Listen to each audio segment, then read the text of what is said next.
بہت ہی پیارا مدنی پھول آپ کو پیش کرنے جا رہا ہوں کہ جو سفر تجارت پر جائے اسے کیا کرنا چاہیے. ایک اتنا پیارا وظیفہ ہے, آپ نوٹ کر لیجئے, بالخصوص میرے تاجر اسلامی بھائی, کہ تاجر کو گاہے بگاہے سفر تجارت پر جانا پڑتا ہے. اب تاجر سفر تجارت پر کیوں جا رہا ہے؟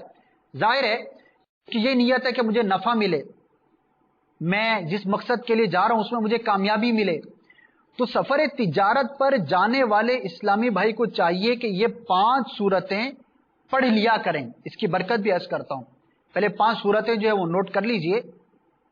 نمبر 1, قل یا ایھا الکافرون, یہ آخر تک پوری صورت.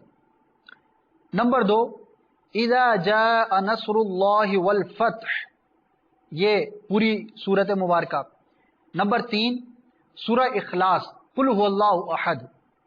نمبر 4, قل اعوذ برب الفلق. اور نمبر 5, قل اعوذ برب الناس.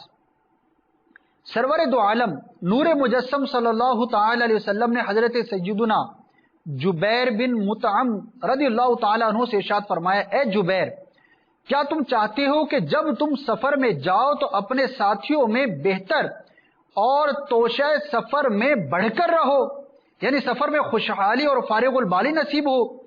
آپ صلی اللہ تعالی علیہ وسلم نے فرمایا, یہ 5 صورتیں پڑھ لیا کرو جو میں نے ابھی عرض کی.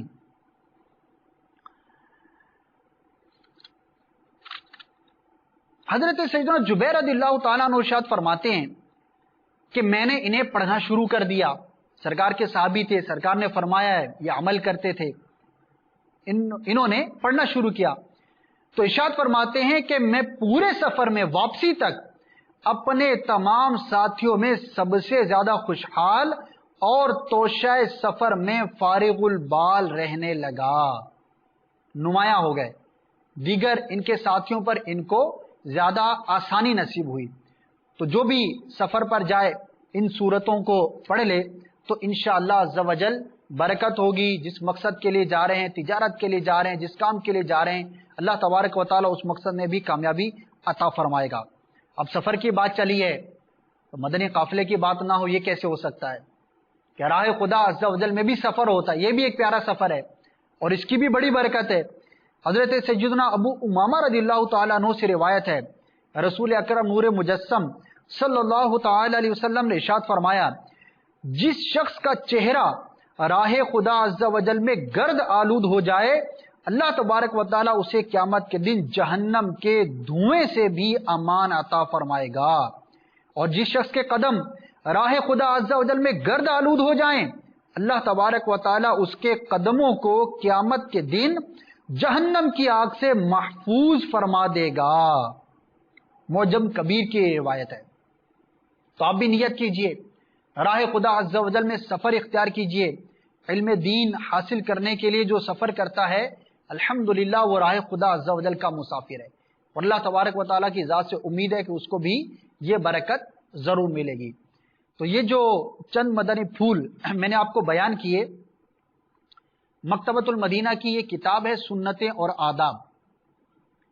اس کتاب میں صفحہ نمبر 42 پر یہ سفر کی سنتیں اور آداب, دیگر بھی روایت اس کے اندر موجود ہیں, لیکن آپ کو چند مدنی پھول میں نے پیش کیے. یہ کتاب حاصل کریں. ہو سکتا ہے کہ 5 صورتیں جو بیان کی گئیں سب کو یاد نہ رہی ہوں, تو انشاءاللہ یہ کتاب حاصل کریں گے تو وہ 5 صورتیں بھی آپ کو یاد کرنے میں آسانی رہے گی. جب بھی سفر پر جائیں, سفر تجارت پر بالخصوص جب جائیں, وہ پڑھ لیا کریں تو انشاءاللہ عز و جل آپ کو سفر میں کامیابی نصیب ہوگی. اللہ تبارک و تعالی ہمیں عمل کرنے کی توفیق عطا فرمائے.